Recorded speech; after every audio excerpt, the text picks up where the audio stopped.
Hi, I'm Dustin from law@yourside.com. And the question I want to answer today is if someone you know passes away at work, unfortunately something happens and they pass away at work, what are the benefits that the family would be entitled to? So if the unfortunate case happens where someone is working and they get injured at work, the courts first have to look at, did in fact the death, was it caused by work? And sometimes you have something that's just, it's very obvious, a slam dunk, something happens and falls on the person or whatever and they pass away at work. Sometimes it might be delayed a few years. Sometimes someone might be having stress and anxiety at work, for a number of years. They stop working and then 2 years later they may pass away. So it's not quite clear-cut, but still you could make a determination that, hey, yeah, the stress and anxiety this person had for all these years, they did end up causing the death that occurred later on. So that's the first threshold question you got to ask. And if it's in the second case where maybe it's not so obvious whether the person passed away because of work, you'll need a doctor. There'll need to be a medical determination to determine whether the death was caused by work or not. And all that you need is 1% causation. If 1% of the work caused the person to pass away, then you've met the first threshold. And you can then go on to the second threshold. The second threshold question is looking at is how many beneficiaries did this person have?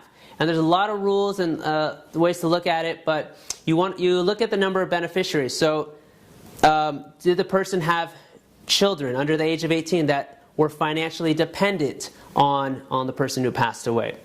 Was there a spouse who's making a certain amount of money per year that was also financially dependent on the person who passed away? So there's a number of threshold questions and issues that we go into really on a fact-specific case to make that determination. But if they find that if it's found that the injury was work-related and there are beneficiaries, then you're entitled to benefits, slam dunk, from that point on.